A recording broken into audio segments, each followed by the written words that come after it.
여러분 안녕하십니까, 김만음입니다. 다음 달 12일 싱가포르에서 열릴 사상 첫 북미 정상회담.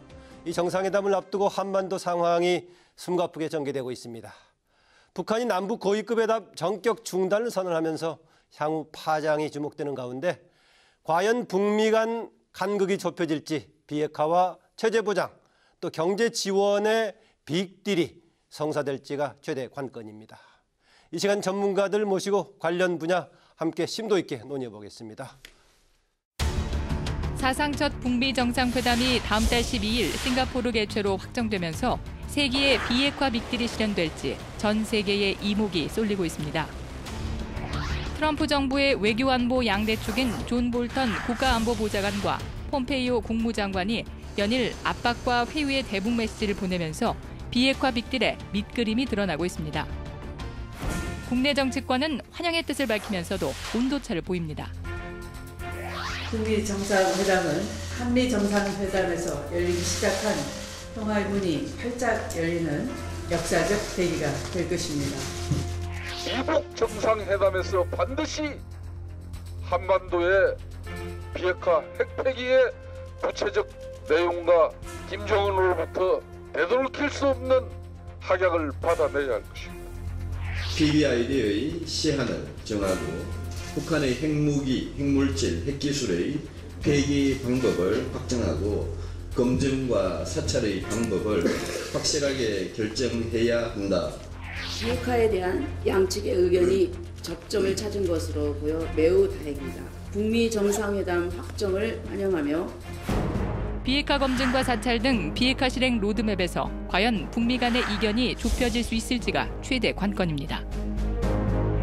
한편 북미 간 빅딜을 앞두고 비핵화 중재자로서 우리 정부의 역할도 주목받고 있습니다. 이번 주 토론 당당에서는 북한과 미국의 비핵화 담판을 둘러싼 핵심 쟁점을 집중 진단해 봅니다.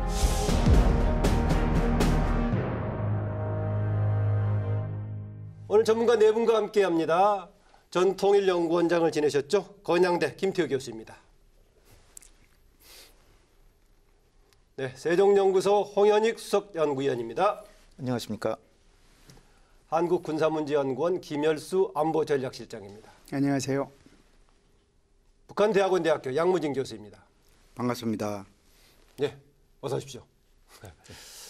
먼저 본론 한번 짚어보고 진행하겠습니다. 지금 한반도에 대한 완전한 비핵화, 그 추상적인 목표에 난 합의를 하고 있는데 과연 구체적으로 진행되는 비핵화 절차라든가 방식도 이견이 없을지 없는지 먼저 네 분 얘기를 들어보겠습니다. 김태우 교수님. 네, 지금 뭐 밀당, 기싸움 이런 것들이 한창 진행되고 있죠. 예. 미국과 북한은 정상회담을 앞두고 있으니까 사전에 조율을 마친 이후에 정상회담을 열어야 되는 거 아니겠습니까? 예. 근데 그 과정에서 미국이 원하는 방식의 핵폐기에 북한이 동의하지 않는 부분들이 남아 있는 것 같습니다. 핵폐기 방식에 대해서. 네, 예. 뭐 북한의 핵시설과 핵무기 이런 것들을 미국으로 가져가겠다. 뭐 이제 이런 얘기들이 아직 좀 동의를 하지 않는 것 같고, 예. 또 미국은 북한이 하고 있는 방식 중에서 뭐 지금 시점에 풍계리 핵실험장을 폐기한다. 이게 사실 좀 문제가 있거든요. 이제 이런 문제에 대해서 좀 유보적인 의견이 있는 것 같고요. 예. 지금 싱가포르 현지에서는 제가 듣기로는 6월 12일 날 정상회담이 열린다면 지금쯤 준비가 시작되고 호텔을 뭐 물색하고 이런 일들이 벌어져야 되는데 아직 조용하다고 그러거든요. 그러니까 미국 정상회담 자체에 대해서도 미국 조야에서는 약간의 유보적인 의견이 있는 것 같습니다. 네. 지금 그런 상태인 것 같습니다. 폐기 방식에 대해서는 아직 완전한 합의를 못하고 있는 상태다. 심지어는 정상회담 자체도 약간의 불확실성이 남아있는 것 같다라고까지 얘기하시네요. 네. 지금 북한이 남북 고위급 회담을 지금 무기한 연기했기 때문에 그런 회의론이 더 커질 수도 있을 것 같습니다. 일단 핵 문제에 있어서 핵 문제 해결하겠다고 하는 그런 원칙에는 양측이 다 동의하지만 북한이 생각하는 핵에 대한 시각이나 핵을 포기하는 그 과정에 있어서의 방법론은 상당한 차이가 있어서 6월 12일 날 북미 정상회담이 됐을 때 나름대로 모양을 갖춘 합의문은 나올 것이라고 생각하지만 예. 결국은 그 실행 과정에서 저는 또 그 파탄이 날 가능성이 매우 크기 때문에 북한이 마지막까지 그거를 그 합의문을 이행할 때까지는 긴장을 늦춰서는 안 된다. 이렇게 생각이 됩니다. 네, 정상회담을 통해서 폐기 절차까지 최종적으로 합의가 될 건 아닌 것 같다라는 얘기네요. 예. 저는 지금 이제 완전한 비핵화에 대해서는 목표는 일치했다라고 본다라고 말씀하셨잖아요. 그런데 내걸고 있다. 네, 내걸고 있다. 근데 저는 완전한 비핵화에 대해서 서로 다른 정의를 하고 있다는 걸 네, 먼저 말씀을 드리고요.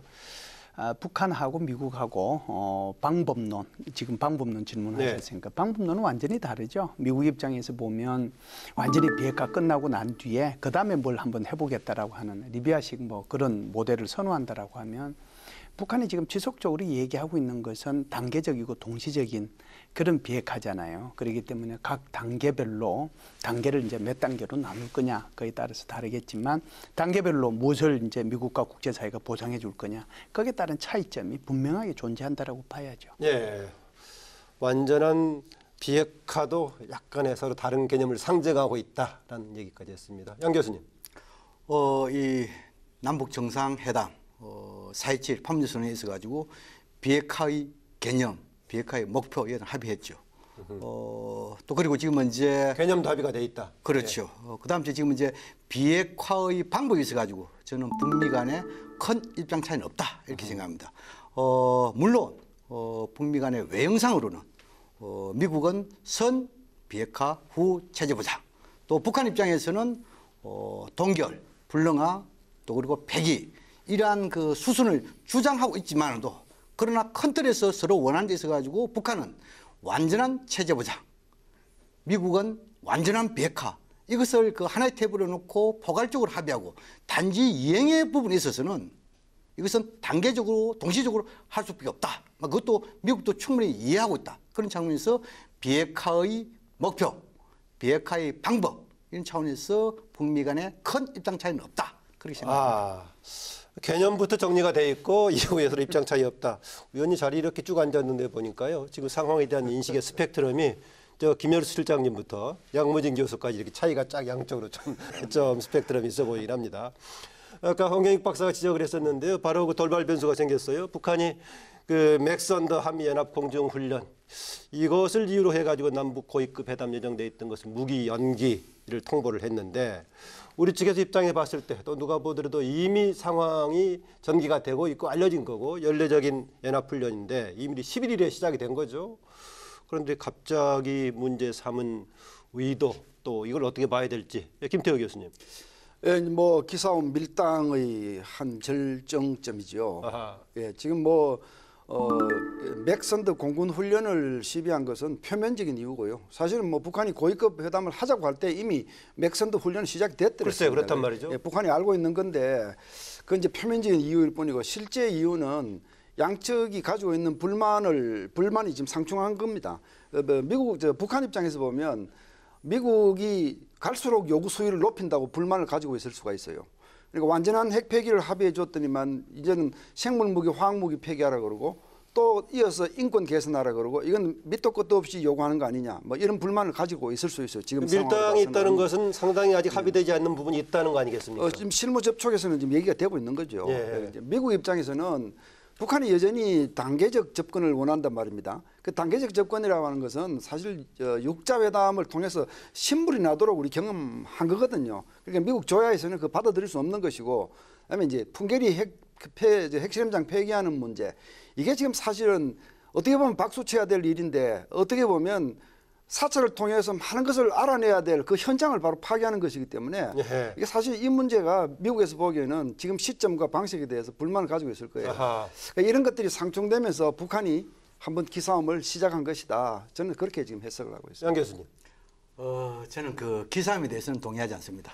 예. 보통 이렇게 협상을 앞두고 기싸움을 한다는 것은 양측의 공식 기구가 담화라든지 성명을 통해 가지고 일종의 장애전을 하는 것이죠. 그런데 이거는 이미 그 정해진 고위급 회담을 전격 무기 연기시켰단 말입니다. 네. 이것은 기싸움의 범위를 넘어섰다 이렇게 보시고 이렇게 그 고위급 회담을 전격 무기 연기시킨 이유는 이미 그 북한의 대남 통지문이라든지 조선중앙통신에 잘 나타나 있습니다. 첫 번째로는 이 미국의 4대 전략자산 한반도 전개 결코 용인하지 않겠다. 두 번째는 체제 훼손, 존엄 모독 이 부분 또한 자시하지 않겠다. 이것이 핵심적인 요인입니다. 그런 점을 보고 지금은 이제 이미 이 맥스 선더 훈련이 11일 날부터 25일 날 개정 다 알고 있고 알렸고 예. 또 이런 상황에서 왜 굳이 지금의 상황에서 이렇게 전격 연결시켰냐 이 부분에 대해서는 두 가지로 우리가 예측할 수 있습니다. 첫 번째로는 이 맥스 선더 훈련에 대해서는 잘 알고 있었지만 예. 그러나 그 태영호 공사건의 다시 말해서 국회에서의 일종의 자서전 출발건 여기에 대해서 보고가 늦어질 수 있겠죠. 예. 두 번째로는 또 입건과 관련해 가지고 이 조건부 다시 말해서 이 남북 간의 고위급 회담에서 조건부 대화를 수행했는데 우리 측이 예를 들어 가지고 태영호 건에 대해서 또는 대북 전단건에 대해서 명확한 설명이 좀 부족했다. 뭐 그런 차원에서 입장을 번복할 수 있겠죠. 예. 그래서 이 전반적으로 봤을 때 저는 북한이 나름대로 두 가지 관점, 방금 강조한 대로 체제 존엄 문제 그리고 한반도에서의 전략사설 전개 여기에 대해서는 결코 용인, 자시하지 않겠다. 이것이 이번 전격 연기에 나타난 메시지가 아닌가 이렇게 생각합니다. 예, 양무진 교수 얘기를 들으면 뭔가 정상회담 이전에 변화된 조치가 필요해 보이기도 할 정도의 이제 상황이다라고 얘기하고 있는데 짧게 추가 질문 드릴게요. 아까 4대 전략자산 얘기를 하셨는데 뭐 우리 시청자들 이제 4대 전략자산 어떤 것들이 범죄에 포함되는 겁니까? 4대 전략사설은 크게 예. 첫 번째로는 핵 추진 동력을 가진 항공모함. 항공모함. 예, 그다음 째 B1B 또는 B-52와 같은 전략폭기와 스텔스기. 예. 또 그리고 핵 추진 관련 핵 잠수함. 뭐 이런 정도가 4대 전략사설에 포함된다. 저는 그렇게 알고 있습니다. 네, 김태우 교수님은 기싸움 정도 밀당으로 얘기하셨는데 구체적인 조치를 요구하는 거다라고 지금 양무진 교수님 얘기하네요. 김일수 실장님. 저는 지금 이렇게 회담을 무기 연기한 것은 성동격서의 그런 성격이 짙다. 목표는 한국이 아니고 미국이다라고 보는 거죠. 사실상 이 전체적으로 이 남북 고위급 회담 연기한다라고 얘기했을 때 이것이 미국에 어떤 영향을 미치느냐. 그러니까 미 국무부 대변인이 바로 이제 얘기를 했어요. 시간도 좀 미국에 맞춘 경향이 있죠? 네. 그래서 국무부 대변인이 이렇게 얘기하지 이게 이제 미국 회담에 크게 영향을 미치지 않을 것이다라고 얘기를 했지만 노동신문 6개면 전체가 미국 그냥 비난하는 걸로 도배가 돼 있거든요. 예. 그러니까 이제 이것이 지금은 이제 앵커님께서 말씀하신 것처럼 그 시간대도 일부러 미국 시간대에 맞췄다라고 볼 수가 있고요. 또 하나는 이렇게 전체적으로 이걸 연기를 하려고 하면 이걸 남북 고위급 회담을 하자라고 한 것이 소위 말하는 그 15일 날 9시에 얘기를 해서 16일 날 10시에 하자라고 얘기한 거잖아요. 예. 그런데 그때 당시에 이미 그러면은 이걸 연기하자라고 얘기를 하면 될 텐데 그때는 16일 날 10시에 하자라고 해놓고 밤에 그것도 밤 12시 30분에 그러면은 이거 전체적으로 연기한다라고 한 이유가 뭐냐. 그게 네. 바로 저는 성동격서의 목적이 있다라고 보는데요. 5월 22일 날 우리 대통령께서 한미 정상회담 하지 않습니까? 그렇죠. 예. 지금 쏟아내고 있는 모든 비난을 북한을 대신해서 우리 대통령 보고 미국 대통령하고 한미 정상회담 할 때 이 얘기를 꼭 해주라. 이 얘기를 지금 하고 있는 거예요. 아하. 그래서 제가 볼 때는 이 성동격서의 성격이 훨씬 강한데 아까 김태호 박사님 말씀하신 부분을 조금만 제가 이렇게 분리해서 얘기를 좀 하면은 첫 번째는 이제 의제가 계속 이제 늘어나고 있잖아요. 예. 그러니까 핵과 미사일에서 이제는 생화학 무기까지 여기 인권까지 들어갔거든요. 두 번째는 이게 뭐 순서대로 가서 저 끝부분에 소위 말하는 핵물질과 인권 문제가 공식적인 협상의 주체들 간에 거론이 됐습니까? 그렇죠. 아니 이제 그걸 이제 계속해서 미국에서 하겠다라고 이제 예, 얘기를 예. 하니까 북한의 입장에서는 미국인 3명까지 석방해 줘서 이걸 빼내려고 하는데 이걸 지금 다시 계속 얘기하고 있는 게 이게 북한으로서는 불만이 되겠죠. 네. 두 번째는 이제 이 핵 전체의 비핵화의 마지막 부분에서 핵물질이나 핵무기에 뭐 테네시주의 오크리츠로 이동하면은 난 그 이해할 수 있지만 이거 처음부터 지금 계속 얘기하고 있잖아요. 네. 여기에 대한 불만이 있을 수 있고요. 세 번째는 아마 국방수권법 2019 여기에 해당되는 건데 여기 지금 미 하원에서 군사위에서 통과된 게 60대 1이거든요. 그러니까 뭐 완전 100% 찬성했다라고 봐야죠. 그렇게 봐야겠죠. 주한미군을 현재 수준에서 80% 수준인 그 밑으로는 안 된다라고 하는 게 22,000명인데 지금 북한이 가지고 있는 것은 저 평화협정의 끝부분에 이것도 지금 고려하고 있는데 여기서 아예 고려하지 말라라고 하는 그런 시그널이잖아요. 예. 여기에 대한 불만이 있을 수 있다라고 하는 거고요. 마지막으로는 풍계리 핵실험을 이제 23일부터 25일까지 그 핵실험장에 대해서 이게 언론인들 5개국 초청해서 하는데 여기에 대해서 지금 보면 원래는 거기에 전문가하고 언론인들 초청하도록 되는데 전문가 뺐잖아요. 그 아까 이제 우리 김 교수님 말씀하신 것처럼 그러면은 이것이 오히려 증거 자체가 소멸되는 거 아니냐. 여기에 대해서 이제 다시 미국에서 뭐라고 한마디 하니까 제가 볼 때 이런 크게 보면 4-5가지의 미국에 대한 불만이 이것을 극적인 효과를 거두기 위해서 갑작스럽게 밤에 발표한 게 아닌가 이렇게 봅니다. 네, 김현수 실장님 의견 중에 주목할 부분은 한미 정상회담을 앞두고 오히려 우리 측에서 이 상황을 좀 대변해 주기를 기대하는 그런 측면이 있다라는 해석을 해주시네요. 네, 상당히 예리한 분석이라고 생각하고요. 네. 저도 상당히 동의합니다. 동의하고 김열수 교수님이 대부분 얘기를 해주셨는데 지금 미국은 모든 의제를 다 지금 그 북미 정상회담에서 다 해결하려고 그러는데 이를테면 핵폐기란 것도 과학자까지 뭐 수천 명을 외국으로 이주시켜라. 그다음에 화생방 무기도 다 포기해야 된다.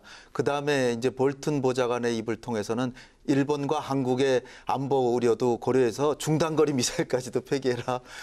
그러면 북한은 남는 게 뭐가 있겠어요? 거기다가 이제 태영호 공사 건도 이제 터졌는데 이것도 뭐 성가시지만 제가 볼 때는 미국을 겨냥해서 결국은 제스처를 하는데 가장 뭐 큰 소득이 없을 수 있는 남북 회담을 희생시킨 것이다. 네.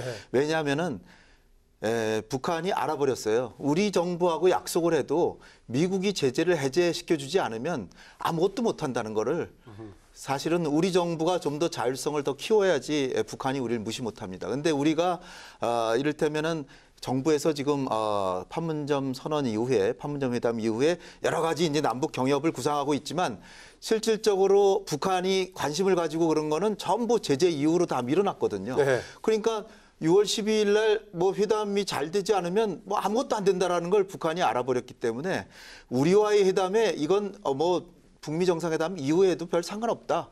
이렇게 생각하는 거죠. 그러니까 미국을 겨냥해서 우리를 해치는 그런 지금 행동을 했는데 그러려면은 우리가 할 수 있는 거는 결국은 우리가 자율적으로 북한한테 뭔가 할 수 있다는 걸 보여줘야 되는데 그렇지 않는 이상은 앞으로도 계속 한국에 대해서는 이런 행동을 할 가능성이 배제할 수 없다. 네, 관련해서 뭐 이견이라든가 보완 의견들은 다른 사안 얘기할 때 쭉 계속 이어서 하기로 하고요.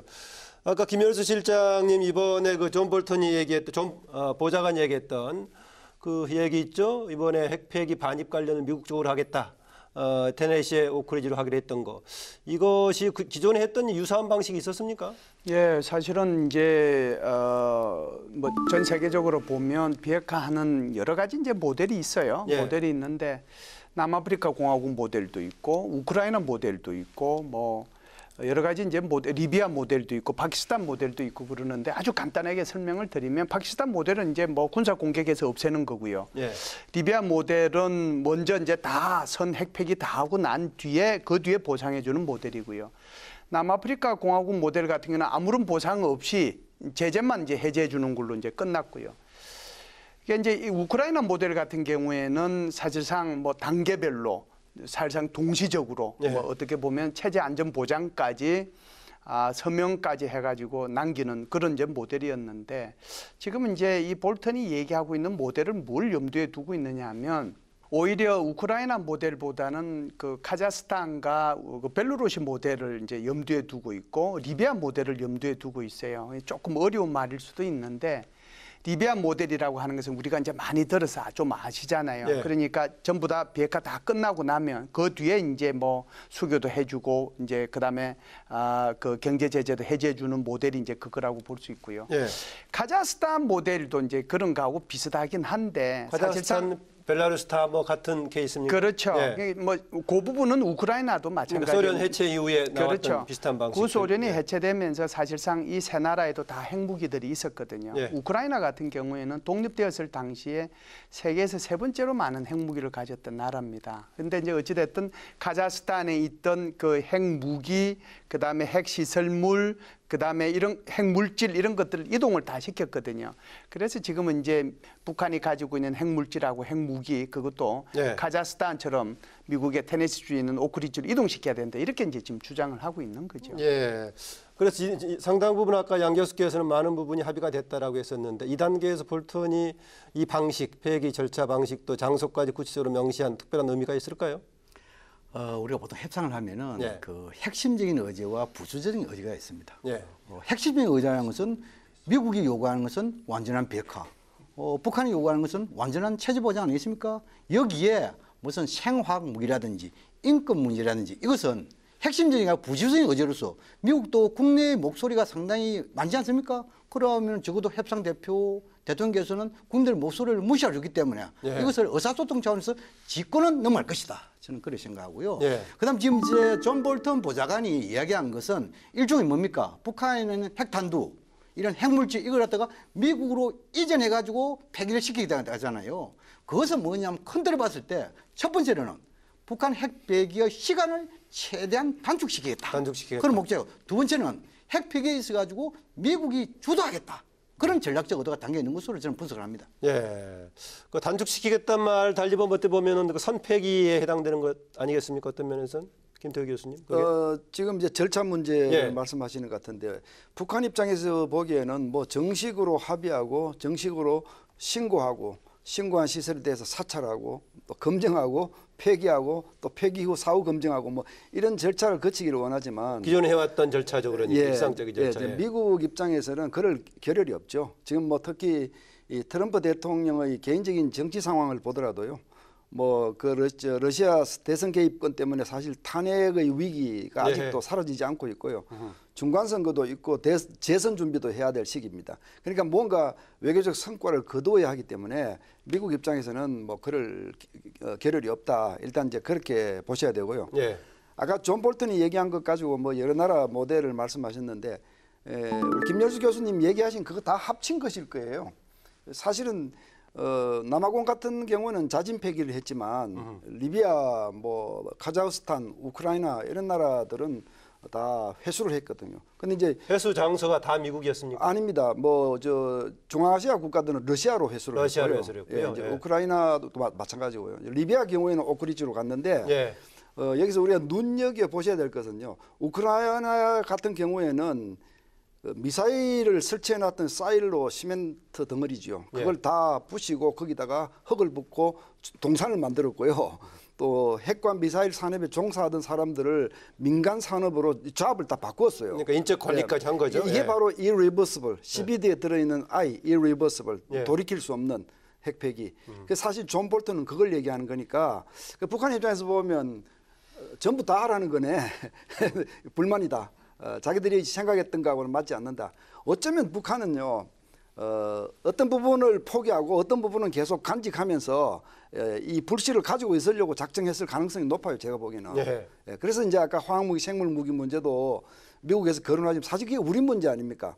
북한이 핵을 폐기하고 난 이후에 화학무기를 그대로 가지고 있다면 그게 우리 안보에 무슨 도움이 얼마나 되느냐는 거죠. 사실 전쟁이 일어나면 가장 먼저 날아올 무기는 화학무기인데 가장 사용 가능성이 높은 것이 화학무기인데 그래 이게 다 얽혀 있기 때문에 북한 쪽으로서는 굉장히 난감해할 수 있습니다. 예. 미국이 요구하는 것이 너무 과하다 이렇게 난감해할 수 있습니다. 지금. 네, 볼턴이 말한 핵폐기 방식입니다. 지금. 미국의 정책은 한마디로 지금 아메리카 퍼스트잖아요. 예.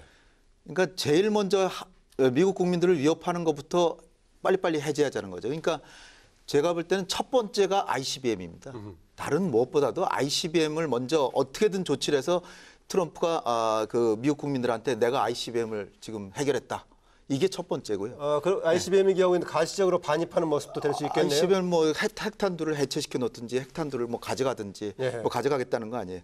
그 다음에 이제 지금 그 김태우 교수님 얘기하신 게 상당히 일리가 있는 게 지금 트럼프 대통령이 정치적으로 매우 몰리고 있고 당장의 인기를 만회해야 되고 11월 달에 중간선거에 이겨야 되거든요. 그러니까 미국의 위협부터 해결하는데 ICBM 다음에는 그 핵무기 자체를 가져가겠다는 거예요. 사실은 핵무기 폐기할 때는 처음에는 뭐 그 신고하고 그 다음에 폐쇄하고 동결하고 불능화시키고 그 다음에 이제 폐기하는 과정인데 이게 지금 당장에 미국이 위험하기 때문에 미국을 위험하는 핵탄두는 미리 가져가겠다는 거예요. 그러니까 북한으로서는 이건 있을 수 없는 일이죠.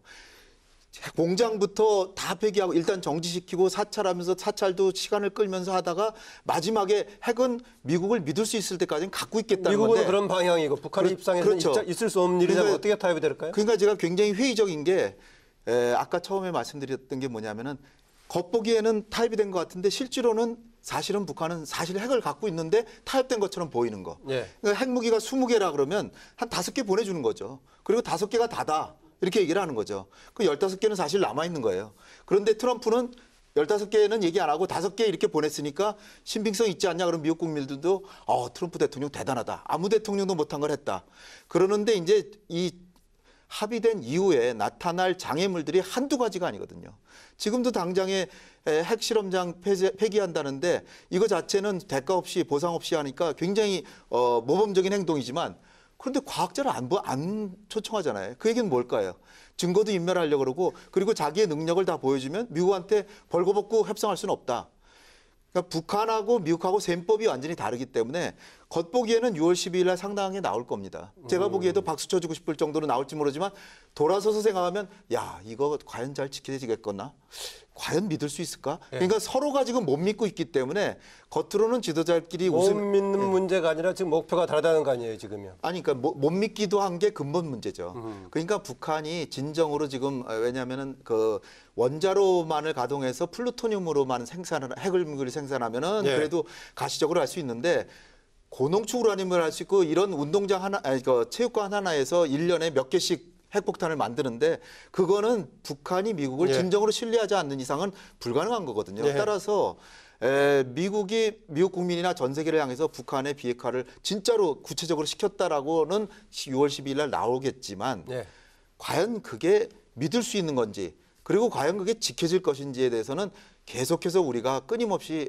긴장을 하면서 감시해야 된다. 양 교수님, 지금 홍 박사가 핵탄두라든가 ICBM 안전하게 폐기해서 미국으로 가져가는 거 북한이 수용하지 않을 거다. 그래서 다른 형식의 절충이 이루어질 거다라고 보고 있네요. 그런데 저는 뭐 그 수용할 가능성도 배제할 수 없다고 배제할 생각합니다. 수 없다. 왜냐하면 지금은 이제 북한 입장에서는 미국으로부터 완전한 체제 보장이 아니겠습니까? 여기에서 물론 과거 경험처럼 할 때 체제 보장할 때 첫 번째로는 연락사무소, 두 번째로는 연락대표부, 세 번째로는 대사관. 라는 측면을 봤을 때 그러면 대사관 이 설치가 가장 중요한 부분 아니겠습니까? 그러면 또 미국 입장에서는 방금 우리 홍 박사님께서 말씀드린 대로 지금 ICBM 이것이 가장 임박한 위협이기 때문에 그렇다 하면은 만약에 미국이 ICBM 여기에 대해서 해체해가지고 핵탄두를 미국으로 가져가겠다라고 한다면은 그러면 북한도 미국으로부터 대사관 성격부터 먼저 요구를 하면 됩니다. 미국이 과연 그렇게 자실되어 있으면 정말 저는 그것을 빅딜할 수 있다고 보거든요. 그래서 이것은 뭡니까? 믿음도 중요하지만도 서로 전략적 관점에서 서로 주고받는 거 이것이 중요하다고 생각합니다. 네, 체제 보장의 조건에 따라서 그런 뭐 미국의 비핵화 목표 달성할 수도 있다. 양 교수님 그렇게 보겠는데 두 분 어떻게 보십니까? 예, 아까 제가 그 여러 가지 모델을 말씀을 드리면서 이라크 모델을 제가 파키스탄 모델이라고 얘기를 했는데 그건 잘못됐다고 말씀을 드리고요. 파키스탄은 아니고요. 이라크가 이제 군사 공격을 당해서 비핵화된 거죠. 그리고 이제 조금 더 부연해서 말씀을 드리면 소위 말하는 그 중앙아시아 국가들, 그러니까 우크라이나, 뭐 벨루루스, 카자흐스탄 이들에 대해서 비핵화를 하는 전체적인 과정은요. 미국이 넌누가 프로그램이라고 하는 걸 통해 가지고 어마어마하게 예산을 지원을 해줬어요. 그러니까 위협 감소 프로그램이죠. 그래서 이제 이걸 비핵화하는 방법이 아까 이제 김태호 박사님 말씀하셨지만 사이로도 없애고 뭐 다 폭파시키고 뭐 폐기시키고 폐쇄하고 했지만 그 중에 이제 우라늄 같은 경우에는요. 이게 고농축 우라늄이잖아요. 다 93% 이상인데 이걸 전부 다 이제 일단은 핵무기 자체를 전부 다 러시아로 옮겼어요. 러시아로 옮겨서 러시아에서 이것을 전부 다 저농축으로 바꿉니다. 그러니까 저농축으로 바꾼다는 것은 우리가 원자력 발전소에서 한 4 내지 5% 정도가 돼야 이걸 가지고 원자력 발전용으로 사용을 하거든요. 그래서 원자력 발전용으로 다 바꿔서 그것을 전부 다 미국의 상업용 그 연료로 다 사줘요. 그래서 우크라이나가 이제 제일 많았기 때문에 우크라이나한테 거기에 해당되는 만큼 돈을 주고 그다음에 카자흐스탄한테 돈 주고 벨루루시한테 다 돈 줬거든요. 그러니까 제가 볼 때는 지금은 이제 무기를 가져온다라고 하는데 여기에 대한 방법론에 조금 차이는 있을 거예요. 왜 그러냐 하면 지금 제가 얘기했던 이 세 나라는 러시아로 가서 러시아에서 이것을 전홍축할 수 있는 기술이 있으니까 그걸 가지고 미국으로 가지고 갔지만 지금 여기 북한 같은 경우는 이것을 전홍축으로 다시 할 수 있는 기술 또는 이것을 이제 미국이 다시 들어가서 해야 되는 여러 가지 어려움이 있기 때문에 오히려 핵탄두 자체를 그냥 옮기고 싶어 하는 그런 욕심은 좀 있을 거다. 그런 생각을 하는데요. 과연 그러면 그렇게 할 거냐? 이건 제가 볼 때는 김정은한테 달려 있다라고 봐요. 제가 좀 상당히 회의적인 말씀을 많이 해서 제가 좀 약간 오해가 있을까 봐 한 말씀 더 드리고 꼭 드려야 되겠는데 제가 뭐 6월 12일 날 북미 정상회담에서 합의해봐야 소용없다 이런 말씀을 드리는 건 아니고요. 그러나 합의했다고 하더라도 북미 간의 불신이 워낙 심하기 때문에 그렇기 때문에 북한으로서는 합리적으로 생각하면 미국에 대해서 완전히 믿지 못하는 상황에서 3대에 걸쳐서 생산한 핵무기를 완전히 한 번에 포기하지는 않을 것이다. 그러나 이제 이런 문제가 있습니다. 완전히 합의해서 완전한 비핵화는 남북 정상회담에서부터 이미 합의를 했기 때문에 그런 방향으로는 갈 거예요. 적어도 모양새를 갖추는데 제가 볼 때는 핵무기 몇 개 정도는 적어도 어딘가 은닉을 해놓는데 그러나 지금 작년에 벌어졌던 북미 간의 전쟁이라도 할 것 같은 상황보다는 훨씬 난 거죠. 그러나 그리고 또 하나 효과는 뭐냐면 북한이 설사 핵을 숨겨놨더라고 하더라도 이미 완전한 비핵화를 약속했기 때문에 갖고 있다고 행세를 못해요. 그것이 중요한 겁니다. 갖고 있다고 행세를 못해. 만약에 숨겨놓고 있다가 미국이 진짜 북한을 군사공격하겠다 그러면 사실은 내가 숨겨놓은 게 몇 개 있다. 그때나 얘기할 수 있지. 평상시에 우리가 남북관계할 때 그럴 때는 갖고 있다고 행세를 못하기 때문에 사실상 없는 거와 마찬가지일 수도 있어요. 그러면서 우리는 남북 경협을 하면서 통일로 가면 결국은 통일하고 나서 보면 몇 개 숨겨놨었는데 그래도 사용 못했으니까 우린 통일을 했으면 되는 거 아닙니까? 그러니까 그런 식으로는 효과가 충분히 있다. 그렇게 생각합니다. 아까 양 교수님에 대한 질문을 하셨는데 이제 그 북한에게 체제 보장을 먼저 해주면 완전한 핵폐기로 갈 수 있고 그런 빅딜도 가능하지 않느냐. 이게 아마 양 교수님 말씀하신 취지가 맞죠? 아닙니다. 선우가 아니고 동시.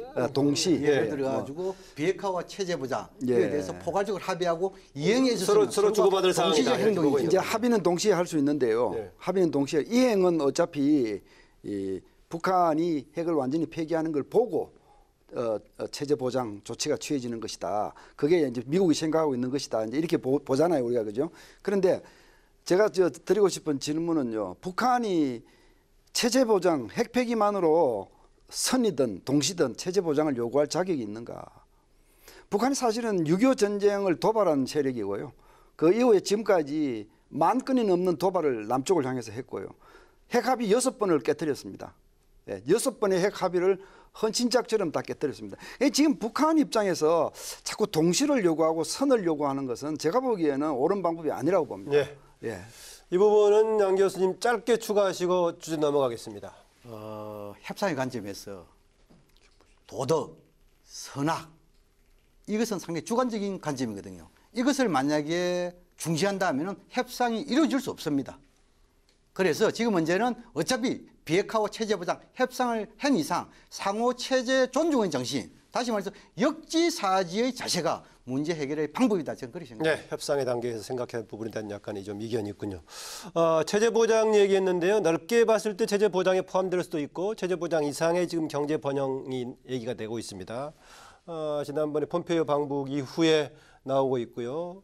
대한민국 수준의 번영에 지원을 해주겠다 얘기 나오고 있고 근래에 와서는 미국의 개별 기업들, 민간 기업들에 진출할 수도 할 수도 있을 것이다. 잘 되면 이런 얘기하고 있는데 이런 비핵화와 경제 지원까지 적극적인 빅딜 성사 가능성 김열수 실장. 저는 이제 그 번영이라는 말을 폼페이오 국무부 장관이 했다는 것 자체는 뭐 굉장히 의미가 있고요. 폼페이오 국무부 장관이 5월 9일 날 북한을 방문을 했잖아요. 방북을 해서 거기서 이제 그 다음 날 이 노동신문에 나온 거 보면 핵심적인 단어 2가지가 등장하는데 하나는 트럼프 대통령이 새로운 대안을 제시했다라고 하는 거고요. 두 번째는 여기에 대해서 김정은 위원장이 만족한 합의를 했다. 그러면 이게 이제 먼 미래에 보면 6월 12일 날 이 미국 어떤 뭐 합의의 타결 가능성 이런 것들을 이제 엿볼 수 있는 거잖아요. 제가 볼 때는 여기 이제 새로운 대안을 제시하는 것 중에 하나가 바로 여기 경제 지원 문제, 네.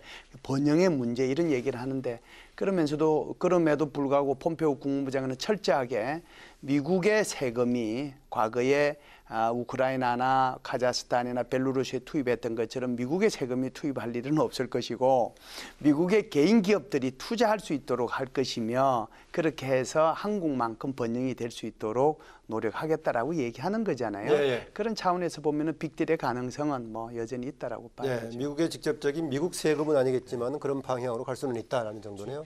중요한 게 우리가 미국이 북한을 지원할 수 있다라고 얘기한 거는 전 들어본 적이 없습니다. 그러니까 지금 미국이 맡고 있는 제재로서 맡고 있는 민간의 대북 투자나 교역 이런 것에 대해서 제재를 걷어주겠다. 그러면 돈을 한 푼도 했죠. 예. 미국 정부는 돈을 한 푼도 안 들이는 거예요. 사실은 미국 정부가 북한이 그 어마어마한 그 핵자산을 폐기한다 그러면 지원도 좀 한다 그러면 저는 사실 더 좋겠어요. 그래야 더 확실히 북한이 폐기할 것 같은데 미국이 북한한테 줄 수 있는 거는 제가 볼튼 얘기 중에 제일 놀라운 거는 북미 간의 정상회담에서 조약이라도 체결된다 그러면 미 의회 비준을 할 것이다.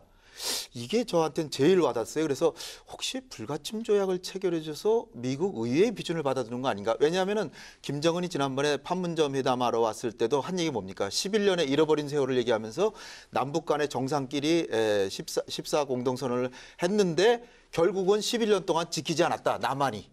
이 얘기를 한 겁니다. 네. 그러니까 북한은 과거에 소련도 그랬지만 이 자유민주주의 국가들을 안 믿어요. 공산주의 국가들은. 왜 안 믿냐면은 행정부 가서 서명을 해도 의회가 그냥 비준 거부해보면 안 하거든요. 베르사유 조약도 안 했죠. 뭐 교토의정서도 안 했죠. 여러 가지 안 했거든요. 솔투트도 안 했죠. 그러니까 북한이나 과거의 소련이 미국이나 한국이 믿게 해주려면 비준을 받아달라 뭐 이런 얘기인데 이걸 해주겠다는 얘기를 했어요. 예. 그다음에 또 하나 제가 저한테 이렇게 딱 와서 닿던 게 억류자 3인을 석방했을 때 트럼프 대통령이 공항에서 한반도 전체 비핵화가 중요하다는 식으로 얘기를 했어요. 그 인타이어라는 용어를 썼죠. 인타이어 퍼니슐러. 그래서 이거 그러면은 미 전략 자산은 이제 전개 안 하겠다는 얘기인가? 그런 게 저는 북한의 체제 안전 보장에 들어갈 수 있을 것 같고요. 그러니까 불가침 조약하고 그거하고 그다음에 이제 대사관은 바로는 안 해줄 테고 뭐 연락사무소 같은 걸 해주고 그다음에 평화협정을 가고 그러니까 미국은 돈은 사실 안 들어가는 거예요. 민간 기업들이 돈을 벌기 위해서 투자하는 걸 막지 않겠다 이런 얘기를 한 겁니다. 그러니까 어떻게 보면 우리가 좀 냉정하게 좀 봐야 될 것 같고요. 그러나 이럴 때 우리는 미국이 대북 제재를 해제해주면 개성공단하고 금강산하고 사실상 북한하고 경협을 해서 통일의 기반을 쌓는 걸 우리가 나간다면 예. 이런 북한의 비핵화를 도울 수 있을 것이다. 이런 쪽으로 우리 정부는 움직여야 되지 않을까. 양 교수님 아까 김태우 교수께서 체제 보장 관련하더라도 동시한다고 하더라도 핵 폐기는 즉각적인 조치 방향으로 가지만 체제 보장은 그 뒤가 될 수밖에 없다 이런 얘기했었는데 경제적인 뭔가 지원 번영을 위한 협력을 비롯해서 시점이 어떻게 될까요? 이번에 합의문 발표와 동시에 시행할 수 있는 것들이 있을 수 있을까요? 예컨대 그 유엔 제재 같은 경우 좀 시점이 좀 빠를 수도 있을 것 같은데 시점 어떻게 보십니까? 그래서 이제 지금은 이제 그 북한이 예. 미국으로부터 체제 보장을 요구하는 것은 세 가지입니다. 첫 번째는 자주권을 인정하라는 겁니다. 그 인정에 대한 검증, 징후로서 불가침 조약을 맺자. 그리고 두 번째는 체제를 인정해라. 인정에 대한 징후로서 수교하자. 그리고 불가침 조약과 수교한 이상 북한의 경제 발전 방해하지 말라. 이것은 뭐냐면 경제 지원을 해달라는 것이 아니고 경제 제재를 해제하라는 것입니다. 예. 그래서 그럼 1, 2, 3이 순차적인 겁니까? 동시입니까? 지금 문제 뭐 순차적으로 할 수 있고 동시에 할 수 있고 근데 막 이런 것을 한꺼번에 할 수 있기 때문에 순차적이다 이렇게 봐야 되겠죠. 예. 그리고 지금은 이제 북한하고 미국하고 잘 알고 있습니다. 미국은 비핵화는 하나만 가지고 선 비핵화 후 체제를 이야기하지만도 북한은 체제와 동시에 놓고 있습니다. 그래서 지금 현재 보면은 북한의 나름대로의 요구, 접근 방법 이것이 과거에 국제사회에서 한 방법입니다. 그래서 북한이 요구하고 있는 포괄적 합의, 단계적 이행, 동시적 행동 이것이 저는 뭐냐 미국도 충분히 이해하고 있고 이러한 방향으로 갈 것이다. 저는 그렇게 전망합니다. 예. 네, 지금 북쪽에서 양보를 하고 미국에서 양보를 하는 것이 이렇게 순차적으로 진행될 수밖에 없다. 이제 이건 사실 현실입니다. 근데 우리가 중요하게 생각해야 될 것은 저쪽에 무엇을 내놨을 때 이쪽에서 줄 것이냐 하는 거예요. 어떤 것이 이 페어한 거래가 될 것인지 사실 이게 결정적으로 중요하거든요. 예를 들어서 북한이 핵을 완전히 폐기했다. 제 생각에는 대북 제재 완전히 해제해야 한다고 생각합니다. 그렇게 하고 금강산 뭐 개성공단 다시 열어도 좋다고 생각합니다. 그런데 뭐 수교도 마찬가지고요. 그런데 평화협정이나 불가침 조약을 맺는 문제는 그거하고 차원이 많이 다릅니다. 사실은 북한이 핵을 폐기한다고 해서 북한의 지금 세습 권력 독재 체제가 없어지는 것이 아니고요. 정치범 수용소가 없어지는 것도 아니고 또 화학무기, 생물무기가 없어지는 것도 아니거든요. 이게 이제 미국한테는 큰 위협이 안 될지 몰라도 한국한테는 여전히 비대칭 위협이기 때문에 사실 그쪽에서도 진전이 이루어질 때 그거하고 보조를 맞추어서 사실 또 평화협정이나 불가침 얘기를 하는 것이 한국을 위해서 맞는 거거든요. 그래 이걸 이 보따리를 지금 와서 처음부터 다 얘기를 해버리면 사실은 이게 거래가 공정하지 못할 수가 있어요. 지금 북한에 뭐 잘 아시겠습니다만은 북한을 다스리는 최고 법제도는 유일영도 10대 원칙 아닙니까? 그 다음에 노동당 규약이고요. 그 다음에 이제 헌법인데 이 세 헌법에 모두 보면 남조선 혁명 정신이 그대로 다 적혀 있고 또 북한이 헌법에는 스스로를 핵 보유국으로 명시를 했고 그 이듬해에는 2013년에는 핵 보유법까지 제정해 놨잖아요. 그러니까 북한이 이런 것들을 다 허물고 남쪽을 향해서 더 이상 우리는 평화적 의도밖에 없다는 것을 이렇게 북한도 증명을 해 나가면서 이렇게 비례적으로 순차적으로 조치를 취해 나가는 것이 맞지 평화협정이나 불가침 얘기를 지금 끄집어내는 것은 곤란하다. 제가 이제 그 말씀을 지적하고 싶어요. 우리 김태우 박사님 말씀 들어보면은 이 북한은 워낙 죄를 많이 지었기 때문에 죄수다. 한국과 미국은 판사다. 죄수가 무슨 말이 그리 많으냐. 죄를 짓고 사죄하고 사과하고 행동을 보여라. 이거 아닙니까? 그렇다 하면은 결국 이것은 뭐냐니까 다른 말로 표현하면 전부 아니면 전부 다 이거 아닙니까? 예를 들어 가지고 북한이 비핵화 안 된다. 생활하기 해라. 또 그거 안 된다. 인권 개선해라. 그거 안 된다. 계획해보면 이거 아닙니까? 그럼 결국 북한 입장에서 뭡니까? 지금 확대 해석을 하시는데요. 아니 확대 해석이 아니고 결국은 뭐냐면 북한이 핵을 폐기하면 제가 수교도 해야 되고 제재도 해제해야 된다고 얘기를 했지 않습니까? 그래 이게 순차적으로 가는 데 있어서 순서를 잘 정하자는 말이지 제가 어떻게 전부 아니면 전부라고 지금 해석을 제가 지금 이제 받아들이는 거고 그다음 지금 문제 뭐냐면 북한도 예를 들어 가지고 체제 보장이 있어 가지고 우리가 지금 이제 미국의 과거 경제 사례에서 적대국 테러국에 대한 일종의 뭡니까? 수개했다면 그 방법 있지 않습니까?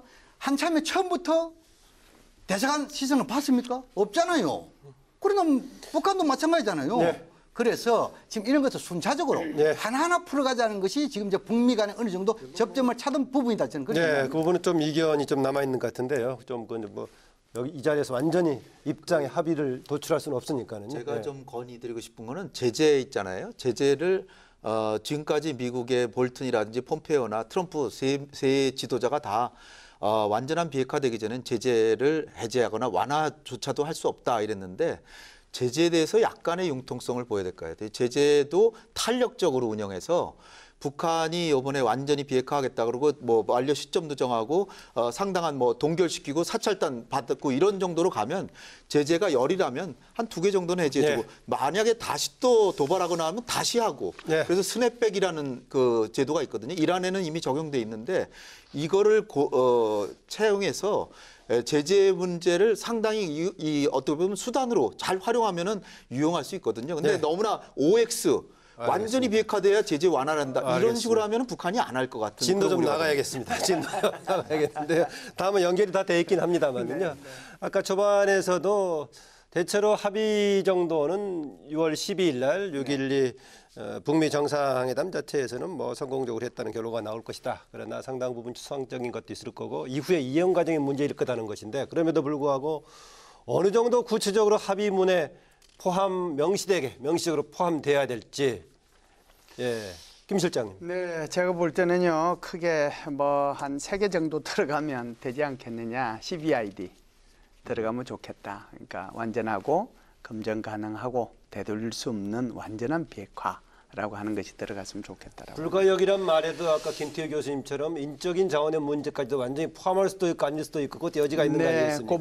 그 부분에 대해서는 이제 훨씬 더 디테일한 부분은 그건 정상회담에서 논할 수 있는 거는 아니니까요. 그게 이제 더 디테일한 거는 결국은 미국하고 북한에 그 관련되는 네. 사람들이 같이 모여가지고 이제 이 부분을 더 논의하겠죠. 어떤 분은 뭐 시점에 데드라인은 정도는 들어가야 된다. 네, 그게 이제 첫 번째고요. 두 번째가 바로 지금 말씀하신 시점의 데드라인인데요.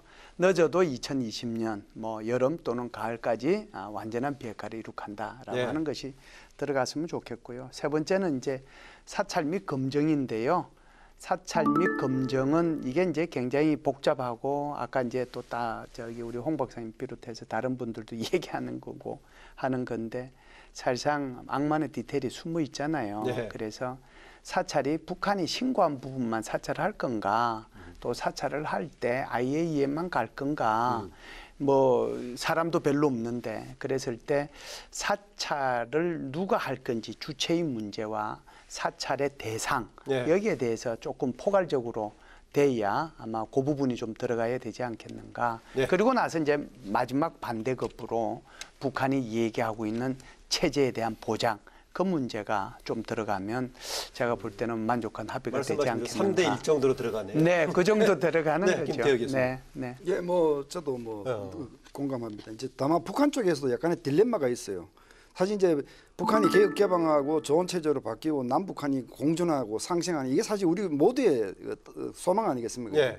근데 북한 정권의 입장에서 보면요.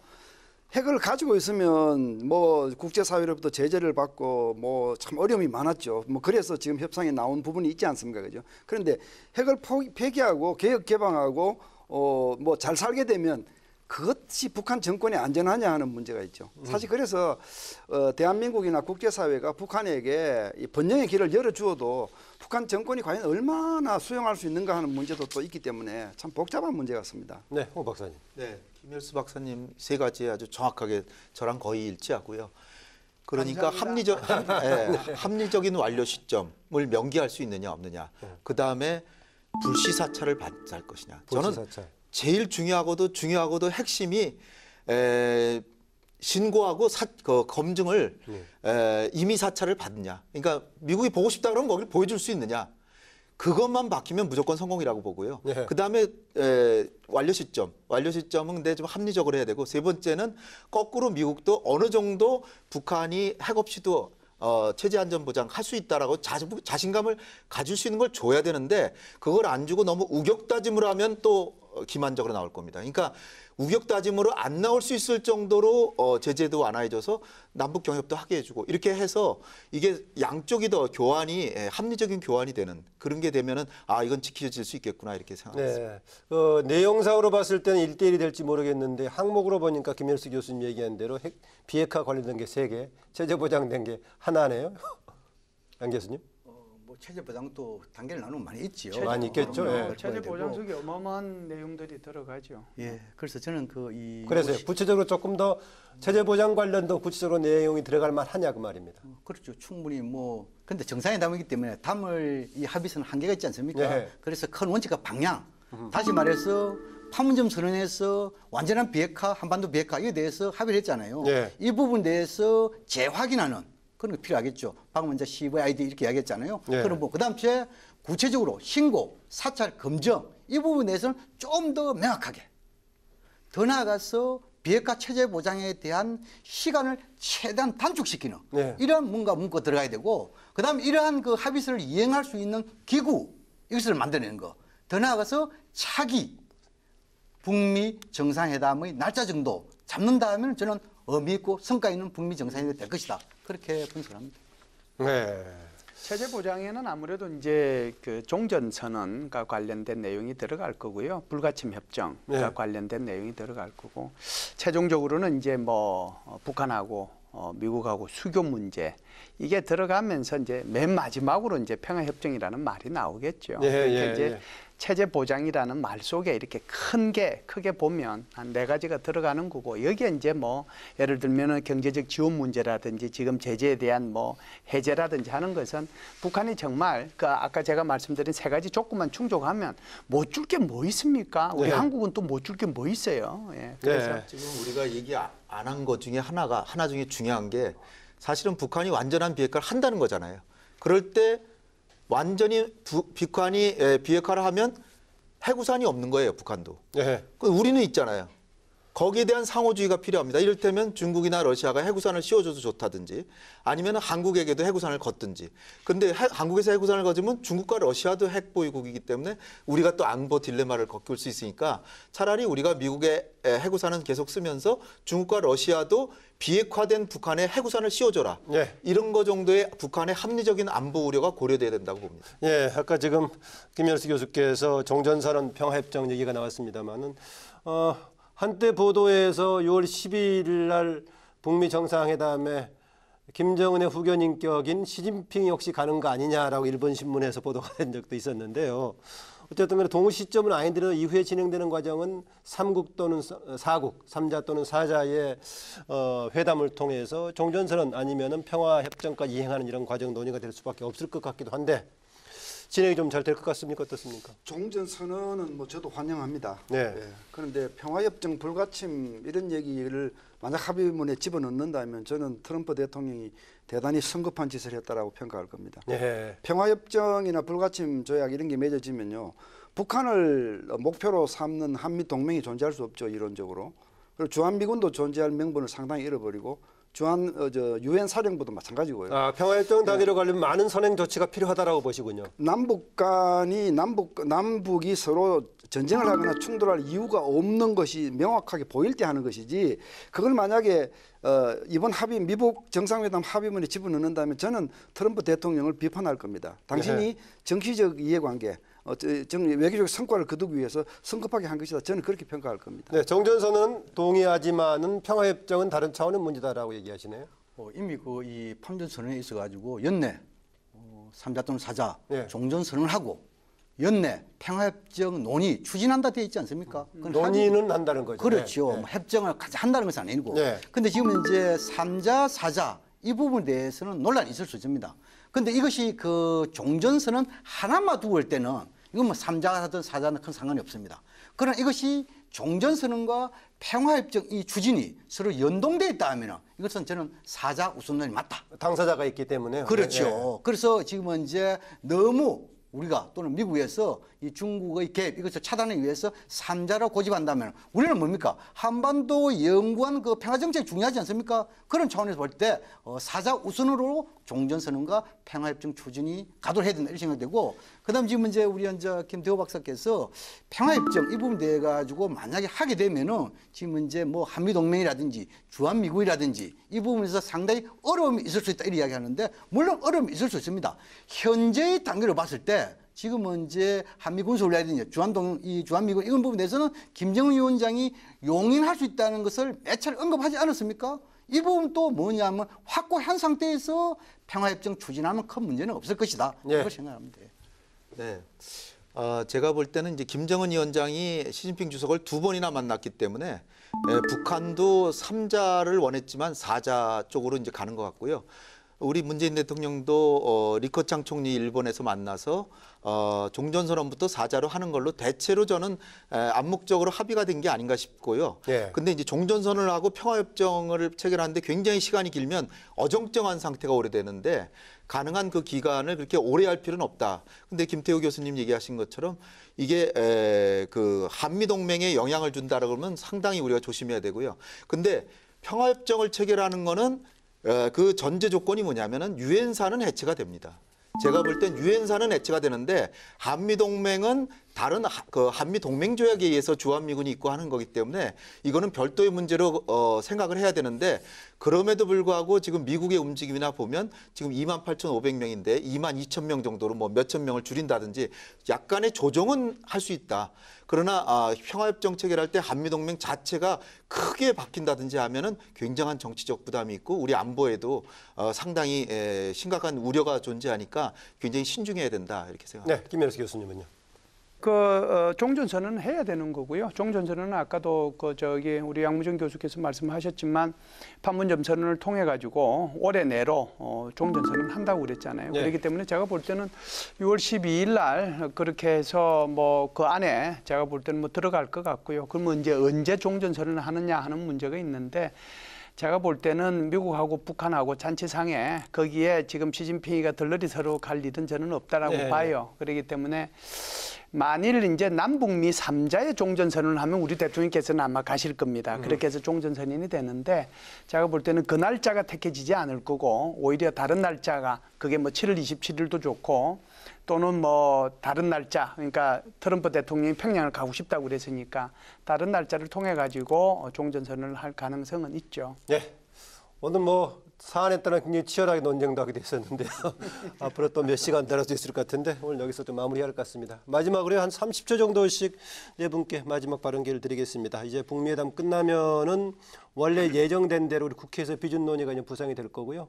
또 이 과정 속에서 이미 또 북미회담 추진 과정 속에서 우리 정부의 역할도 계속 필요한데 한반도의 비핵화와 평화를 위해서 우리 정부가 해야 될 역할 두 가지를 포함해서 한 짧게 좀 얘기 듣고 마무리할까 합니다. 김현수 교수님부터. 예, 저는 한미 정상회담이나 북미 정상회담에 대한 얘기보다는 지금 말씀하신 것처럼 이 국회 비준 문제에 대해서만 아주 간단하게 말씀을 드리겠습니다. 사실상 한국과 북한 사이에 수많은 이제 그 문서들이 체결이 됐죠. 제일 큰 게 이제 남북 기본 합의서일 거고 또 뭐 한반도 비핵화 공동선언일 텐데 사실상 이게 뭐 제대로 지켜졌느냐. 그러니까 북한은 예를 들어서 이걸 가지고 다 뭐 비준을 받았다. 자기네들 말로 비준을 받았다. 그래서 자기네들이 지켰는데 한국은 국회 비준을 안 받았기 때문에 이게 정권이 바뀜에 따라서 이게 안 지킨다. 이건 말이 안 되는 얘기예요.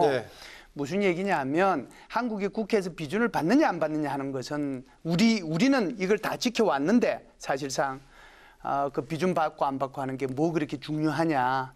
내용을 지키느냐 안 지키느냐가 더 중요한 거다. 저는 그렇게 봐요. 예, 김태호 교수님. 예, 뭐 남북 정상회담, 미북 정상회담 다 성공하고 남북 상생의 길로 가기를 저도 간절히 바랍니다. 근데 종전선언 평화협정 문제를 많은 분들이 같은 연장선에서 이렇게 이어서 가는 길로 자꾸 생각을 하시는데 굉장히 다르다는 것을 제가 다시 한번 강조드리고요. 한국 정부, 미국 정부는 평화협정 불가침 이런 문제에 대해서는 상당히 신중해야 한다. 과거 역사적으로 봐서 평화협정이 두 나라 사이의 전쟁을 막는데 작용을 한 경우보다는요.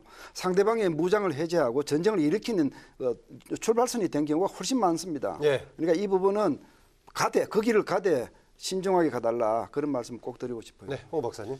6월 12일 날 있는 그 북미 정상회담이 성공할 거라고 낙관하지 말고 제가 볼 때는 양측이 생각하는 비핵화의 개념이나 이런 방법론이 완전 많이 다르기 때문에 그 갭을 줄이도록 최대한의 노력을 하면서 지금 우리 정부가 하려는 역할은 북미 간의 중재자나 뭐 길잡이 역할을 하려고 그러는데 조금 전 약하다고 생각합니다. 우리의 뚜렷한 주관을 가지고 핵에 대한 우리의 주관을 세워서 우리가 생각하는 방식으로 두 나라를 끌고 가야 되는데 그 얘기는 결국 북미 간의 정상 간의 합의가 될 것이지만 그 합의안은 우리가 마련해 준다. 그래서 우리가 생각하는 대로 합의안이 나오게끔 만드는 외교력을 최대한 발휘해 주시길 기대합니다. 네, 양문인 교수님. 대북 정책의 일관성, 합의 이행의 지속성 위해서라도 판문점 선언은 반드시 국회 비준 동의가 필요하다 생각하고 지금 이제 우리 국민들의 대다수 국제사회의 목소리, 대다수의 목소리가 한반도의 비핵화와 평화체제 구축 이것을 원하기 때문에 국회 비준 동의에서 야당의 대승적인 결단이 필요할 때다. 이것을 좀 강조하고 싶습니다. 네, 거기까지 듣겠습니다. 오늘 네 분 말씀 잘 들었습니다. 감사합니다. 네, 감사합니다. 한반도 비핵화의 명운을 가를 북미 회담 채 한 달도 남지 않았죠. 여전히 살얼음을 밟듯이 조심스레 난관을 헤쳐나가야 할 것입니다. 우리 정부의 적극적인 북미 중재 외교와 또 국회의 초당적인 협력을 바라면서 토론당당 오늘 여기서 마무리하겠습니다. 고맙습니다.